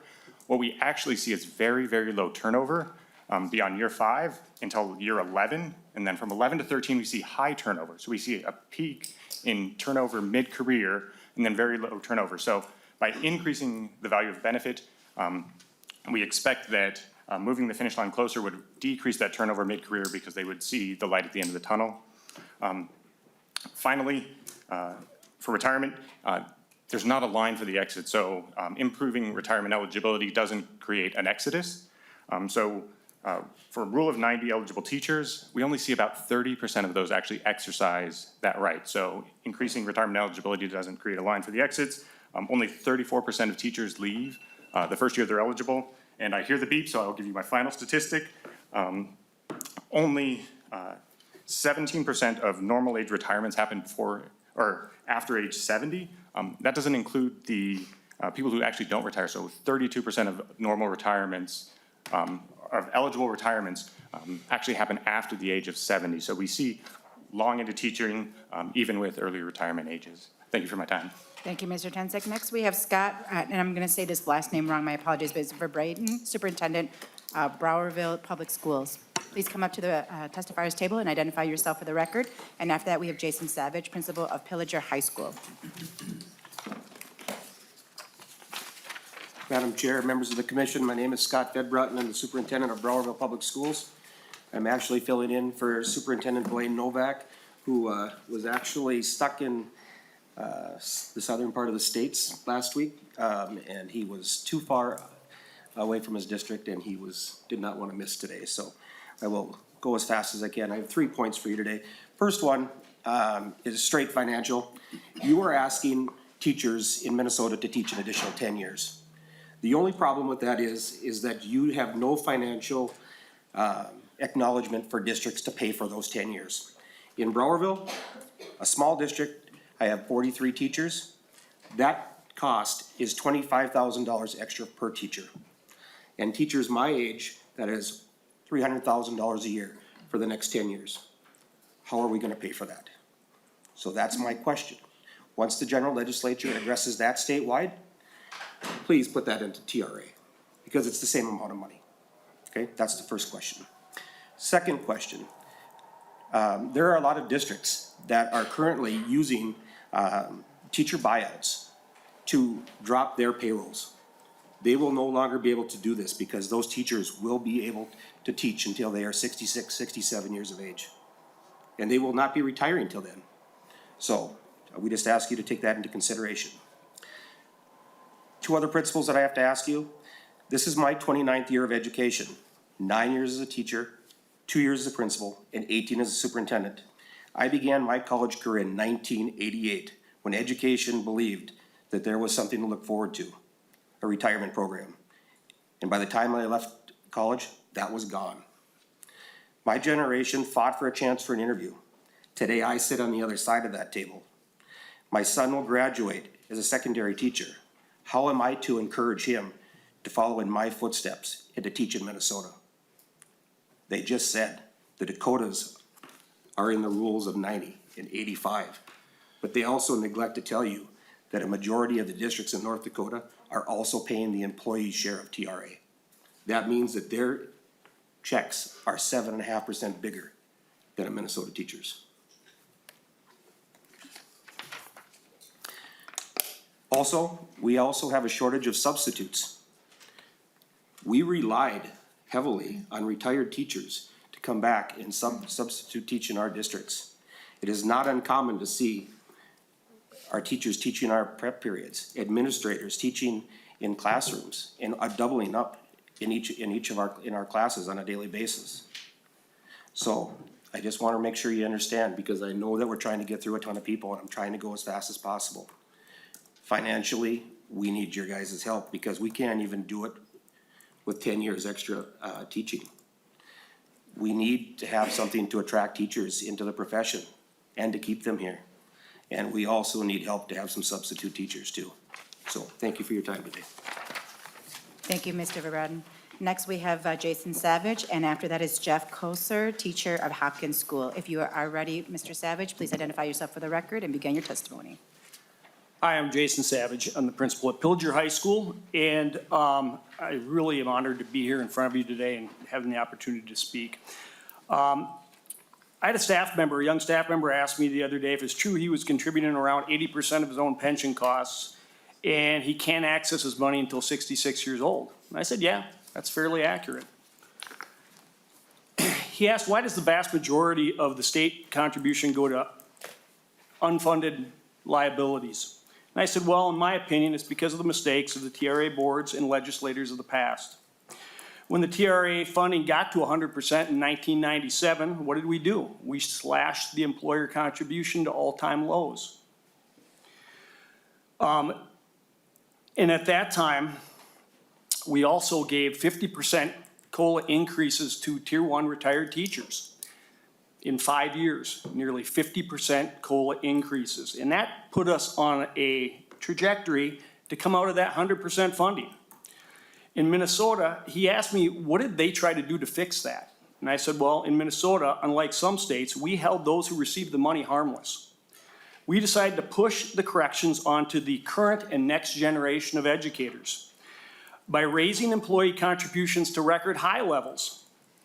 And employee contributions are now well above the national average. We also raised employer contributions, but they are still well below the national average.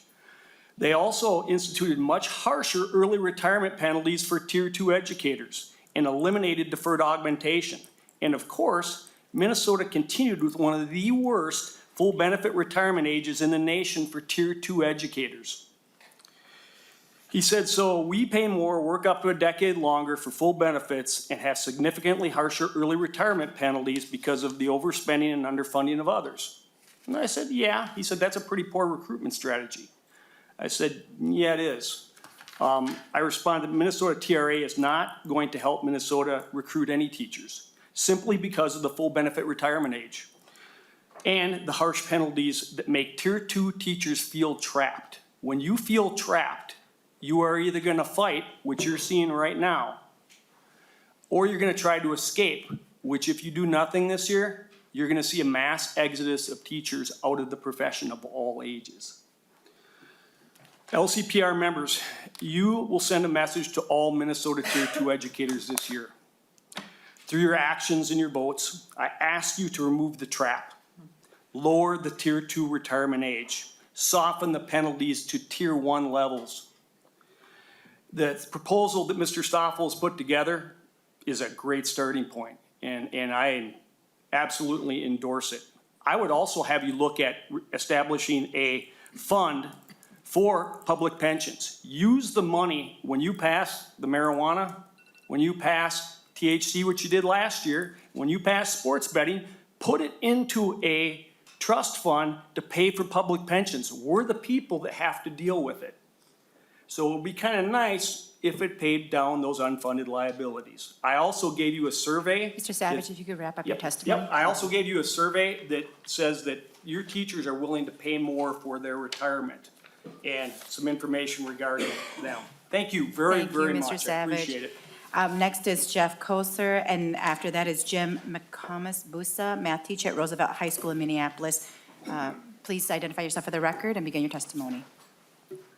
Good morning, Chair Herr and the LCPR. Thank you very much for having us here today. My name is Jeff Coker, and I'm a career teacher in my 23rd year at Hopkins High School. After graduating from Winona State University in the spring of 2000, I was offered a full-time job at Aquinas High School in La Crosse, Wisconsin, a private school with a great reputation, great programs, but no teacher pension. It was tough to turn down a full-time job in a community I'd grown to love as a teacher with no experience when the field was flooded with applicants. which, by the way, is not the case now. Instead, I accepted a .5 teaching position at Hopkins High School, in no small part because of the deferred compensation promised through a pension. Like most teachers, I'm future-oriented, and the value of a pension in Minnesota was a significant factor in choosing to accept a .5 job for which I would be the first to be cut in a tight labor market.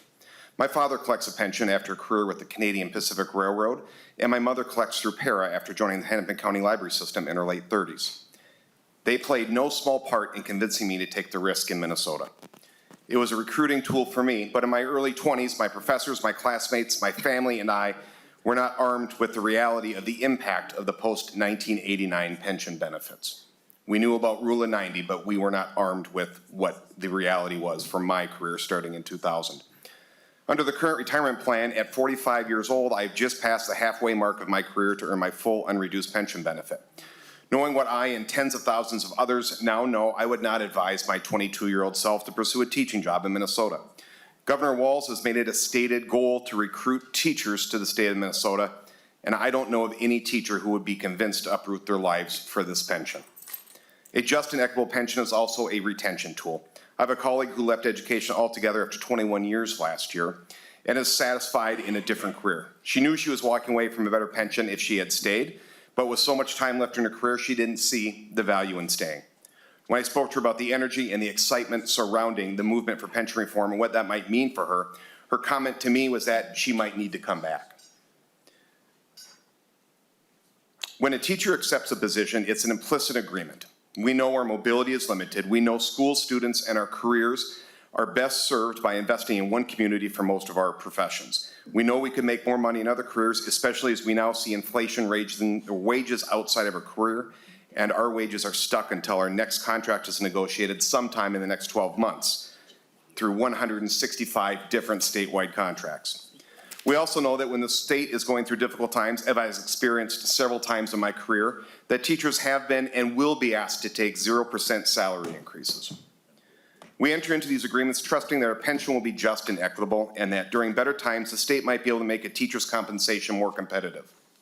This year, the state has a unique opportunity to address the gross inequities they've created specifically for the educator's pension since the decision in 1989 to draw a line in the sand and provide far fewer realistic options for retirement after investing a full career in our school. This should also be looked at as a gender equity issue. It's not lost on any of us that pensions for male-dominated professions in our state have far fewer punitive options for retirement after a full career than teacher pensions, a female-dominated career. We do not suggest our benefits should all be the same, but after 34 years of eroding the benefits for teachers, this is the year to bring some more parity with male-dominated pensions, those who started before 1989 and our neighboring states. I know districts will get more money this year, but as my admin friends will surely tell you, so much of that money will need to go to increased healthcare costs and the increased cost of energy and transportation that districts must bear. The proposed increase for the formulary is not even covering inflation, so any increase in our salaries through that will not make this profession more attractive to retrain and recruit employees. Mr. Kozer, could you wrap up your testimony, please? Yes. I thank you very much for your time, and I and tens of thousands of others are really looking forward to seeing this debated. Thank you. I feel really terrible cutting people off in their testimony. What I'm going to ask is that, because our members do have other committees and meetings they have to go to, but I also want to honor those that are here today and your testimony. I want to ask if those who actually are teachers who took time off of teaching to be here, that if you want to let me know, you could go first, because I may need to ask the rest of the testifiers to come back next week at that point. So if you are a teacher, if you could just go up near the front of the table and come up and then identify yourself and give your testimony. And then we will move back to the other testifiers, and we may have to ask those that we don't get to come back next week, and my apologies for being ambitious in this agenda today. And for our members who do need to leave, please, I know you all have meetings and commitments, so please feel free to do so as well. Go ahead and identify yourself and then begin your testimony. Thank you very much for inviting me here. It is an honor to enlighten this commission about the important issue of teacher pension reform. My name is Jim McComas-Bussey. I'm 56 years old and in my 35th year of teaching. I've taught at Roosevelt High School in Minneapolis for the past 30 years. Had I started my career in Minnesota, I would be under that rule of 90 and would be eligible to retire this year. However, I started my teaching career in my home state of Michigan and did not start in Minnesota until December of '89, missing the rule of 90 by about 6 months. While at Roosevelt, there was one teacher I have worked with who continued to teach until he was 68. He is still the only teacher I have ever known who is still teaching at the age of 66, the current age for full retirement. Teaching is a unique job that is mental, physical, and emotional. We need to keep track of and build relationships with over 150 kids a day. We need to pivot when things don't go as planned, and they do not go as planned. For instance, in Minneapolis right now, all of our tech systems are down. We are still expected to teach, and we will. Teachers deal with the unexpected all the time. We need to read a room, inspire our students, know our content, referee conflicts between kids, and keep them safe. We are constantly learning new tech, new methods, and growing professionally, all while keeping our attitude so positive and inviting that kids are drawn into learning about factoring quadratic equations, which can be a tough sell. Teachers can tell when they're no longer up to the rigor of the job. Health problems, struggles with remembering the names of all your students, or just plain loss of enthusiasm for a profession that once gave you joy. Currently, teachers do not have the freedom to leave when they are done. My youngest son has a teacher who is loved by my older children, but this year he is hanging on until he can retire instead of leaving while he was on top. As a parent, I want my child to have the best teachers possible. And I am not saying that all older teachers are past their prime. I'm simply asking you to give us the dignity to leave when we know that we are past our expiration date as teachers. Thank you. Thank you so much for your testimony. The next person wants to come up and identify yourself and begin your testimony.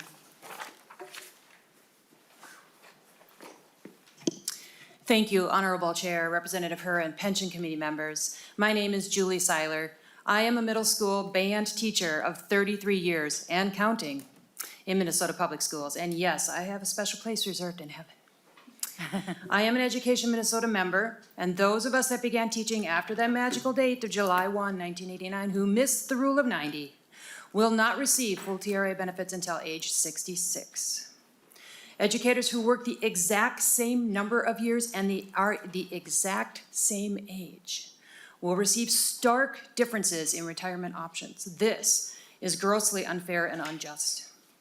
It is not right for any giant organization to decide who works a decade longer and who does not based on a given arbitrary date. When the legislature created a two-tiered system based on that magical date of July 1, 1989, they created a system of haves and have-nots. The haves gained superior benefits, and the have-nots, like myself and most other educators, need to work an additional 10 more years to receive the same benefits. I'd prefer to have a choice with the number of years I work for full benefits that are equal to those of Tier 1 members. As I'm sure you are aware, there is a very active group of Education Minnesota members and many others who have been instrumental in moving the need for pension reform forward. Since this movement began a little over a year ago, many members were completely unaware of how inequitable the Tier 2 pension plan currently is. Most teachers are overwhelmed by the amount of work teaching requires, the stress of the job, the COVID years, and all that entails. I could go on and on. And the last thing they think about is their retirement date. Minnesota has chronically underfunded educators' pensions for the last few decades. This is the legislative session to make that much-needed change. It's a budgetary year. We have a giant surplus, and almost all educators who began teaching right out of college, like myself, do not meet the rule of 90. Please take action this session and don't kick the can down the road. We need to attract and retain quality educators and be competitive in neighboring states.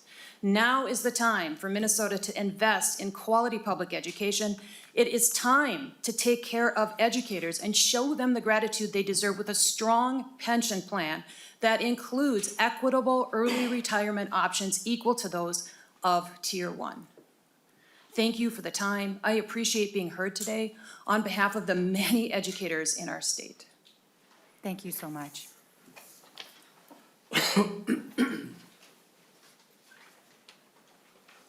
Please identify yourself for the record and begin your testimony. Thank you, Madam Chair.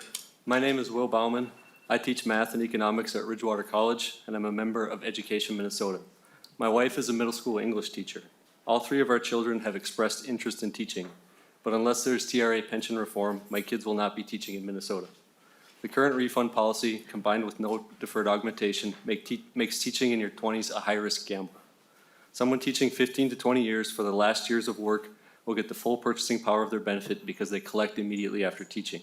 But someone teaching 15 to 20 years starting at age 22 will have the purchasing power of their benefit cut in half if inflation is a modest 2.5% to 3%, while they wait until age 66 to collect. A 15 to 20 year career should be rewarded the same no matter when those 15 to 20 years happen in a person's life. This is what deferred augmentation was for, and it was a key feature that convinced me to sign up for TRA instead of the IRAP plan when I made that choice. Without deferred augmentation, losing your job mid-career is a huge financial blow that makes teaching at a young age a risky proposition. Even if a young teacher in Minnesota is able to make it a full career, their retirement age will be much higher than if they teach somewhere else. 35 states have teachers pay into Social Security, including Minnesota. Of these 35 comparable states, 25 of them have an unpenalized pension benefit at age 60 or younger. The average teacher contribution in these 25 states is 6.4%, while in Minnesota it's 7.5%. We pay in more because our employers pay in less than most states. Of the 35 comparable Social Security paying states, the average employer contribution is 14.1%, while in Minnesota it's 8.55%. Note that the average employer contribution of 14.1% is much higher than the average teacher contribution of 6.4%. Minnesota is an outlier stuck on an assumption that these two numbers should be the same or close to each other the way a matching 401k plan works. That's not what most states do. There's no reason the two contribution rates should be tied to each other because we don't get 8.55% from our employer going towards our future benefit. So how much do we get? Well, according to actuaries, it takes about 9.5% of a teacher's salary per year to fund their future benefit, 9.5% being the normal cost of TRA. Doing the math, with teachers contributing 7.5%, this works out to a 2% employer match to pay for our future benefit. Schools do contribute 8.55% to TRA, but only 2% is needed to pay for the future benefits of the current teachers. Would you tell your kids to work for an employer who only chips in 2% for their future retirement? I wouldn't. Minnesota should contribute more towards our future retirement and bring the retirement age down to 60 if it wants to recruit high-quality teachers. This would make Minnesota about average. We're just asking to be average. Minnesota should also go back to treating fairly those teachers who lose their job through no fault of their own mid-career by restoring deferred augmentation or having a reasonable refund policy. Not only will this help Minnesota recruit high-quality teachers, it's the right thing to do, as many of us signed up for the plan based on those features. Thank you for your time, and I appreciate the opportunity to speak today. Thank you so much for your testimony. It looks like we have two people left, and those who have signed up, if you could come back next week, we'd greatly appreciate that. If we can, go ahead, please identify yourself for the record and begin your testimony. Good morning, Chair Herr and the LCPR. I am Dr. Liz Keeling. I'm in my 23rd year of teaching in public schools in Minnesota, currently in Anoka Hennepin schools. I, like Jeff Coker, graduated in 2000. I, however, was much more idealistic and frankly completely unconcerned with retirement at that time. Pension benefits were a non-issue to my 22-year-old rose-colored wearing glasses self. I loved students. I loved teaching. There would have been almost nothing to deter me from joining the profession. I could have been a teacher forever. However, that's not the case for most people right now. According to the Teacher Supply and Demand Report released a few weeks ago by Pelsby, enrollment in post-secondary education programs is down, and those who have teaching license, over 38%, are not teaching in a public or charter school at all. Simply, there aren't enough Minnesotans willing to teach for what districts are paying and the pensions being offered by the state. And honestly, I thought I would never say this, but at this point in my career, halfway to earning a full, unreduced pension benefit, I too am considering careers outside of the classroom. I have more than 20 more years to work. I still love students. I still love teaching, but with a much more practical, realistic view of my fresh out of college, shiny new teacher self. A better investment of my time in my next 2 decades might very well be to find a job in just about any other field where the benefits are substantially more competitive than in education. Now, I am not requesting that our pensions and benefits be the same as the private sector, but this, of all years, is the year to bring more equity to our pension plan. The state has a unique opportunity to address the inequities they have created in educators' pensions and in an effort to recruit and retain teachers in Minnesota. Pelsby also reported that Minnesota lost nearly 4,700 experienced teachers last year. In my building alone, that resulted in over 36% of our teaching staff being new this year. This impacts the quality of education and the burnout rate of experienced teachers. In my building alone, over 83% have thought about leaving education this year. Burnout has been a topic of thought or discussion for 92% of the teachers in my building this year alone. Teacher retention should be at the top of everyone's mind. Pension reform is one powerful way to retain teachers until their full retirement date. State decision makers, you, can shift this by reforming teacher retirement pensions before we lose even more teachers. In 2021, 70% of school districts throughout the state reported being significantly impacted by the teacher shortage. 2 years later, those numbers skyrocketed to 84%. The shortage of school staff should be viewed as the most serious challenge in public education. Most certainly, Pelsby's report is a sign of worsening conditions for Minnesota schools. Though there weren't many positives reported by Pelsby, that doesn't mean that we can't work together to shift the results of the next report. The reason I say together is because teachers invest their careers, their lives, in their communities, in the state. Teachers know that there are years when we will be asked to take 0% salary increases when the state is going through difficult times. We trust that in good faith, when the state has a surplus, it will reinvest in us. Pension reform is a direct investment in supporting and retaining teachers. When there is an unprecedented surplus at the state level, we can trust that there would be unprecedented efforts to invest in underfunded plans like teacher pensions. This is the year, this is the time to offer a pension that has the ability to recruit and retain teachers across the state. For me, I still see myself as a potential career teacher. I still love teaching, I still love kids, but pension benefits are a real issue. Without significant reform, they will deter me from staying in this profession. I cannot teach forever, but with significant pension reform, I will be able to teach until my retirement date. Chairwoman Herr and the LCPR, I want to thank you for your support and look forward to your continued advocacy. Thank you, Dr. Keeley. All right, we'll go to our last testifier, and then those who signed up, we will ask you to come back next week. Please identify yourself for the record and begin your testimony. Good morning, or what's left of it at this point. I'm Ryan Furyk, a business education teacher from St. Francis area schools. I come to you today as a member of Education Minnesota. I also served as a chair of Education Minnesota's Pension Task Force, which was convened and closed its work in 2022. Our committee was composed of 17 members from across the state, representatives of TRA, PERA, and St. Paul pension plans. Our group examined some of Minnesota's education pension systems with the focus on ensuring Minnesota's pensions would remain competitive. We recommended a few changes: modifications to cost of living adjustments, COVID years of service credits, returning deferred augmentation as an option, and changes to the normal retirement age at a minimum of 62 years of age or 35 years of experience. During my time as chair, I was able to hear many great stories about how our most experienced educators have invested in our students, their profession, and their colleagues over their career. Educators also shared how important their pension was, the need to be retirement ready when the time would come for their next stages of life stories. By modifying the retirement age, many issues are addressed that near retirement age educators face. When we reduce discounts on pensions, which is done by modifying the normal retirement age, it allows for better end career planning, not the least of which is health insurance affordability. Our group also examined how to fund such proposals. We recommended state allocations and employer investments be priorities as funding options. While a shared approach will need to be examined, it is important to know that many of our districts are having difficulties in recruiting and retaining staff in education professions, both licensed and support staff, due to an increasing pay gap of comparable industries with similar qualifications. And again, the increasing out-of-pocket healthcare costs. As many education-based professions are facing shrinking employment pools, now is the time to invest in pension improvements to help ensure our students have the adults they need. Also, if these changes are made, let us use this as a promotional tool to draw the attention to that our schools need. We need qualified adults to meet the needs of our students. pensions are one of those tools that can allow them to hopefully sign up to take on that challenge.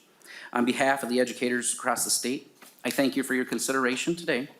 We have seen a renewed passion around pensions. Please know that your educators appreciate your commitment to our pension programs, which is a valuable investment in students. Thank you.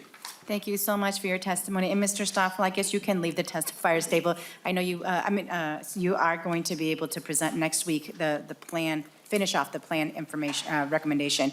With that, this concludes our business for today, members. Our next commission hearing will be on Monday, March 6th. We'll be hearing from MMB Commissioner about the governor's budget proposal for pension, as well as hearing funding requests from the plans. Seeing no further business in front of this committee, this meeting is adjourned.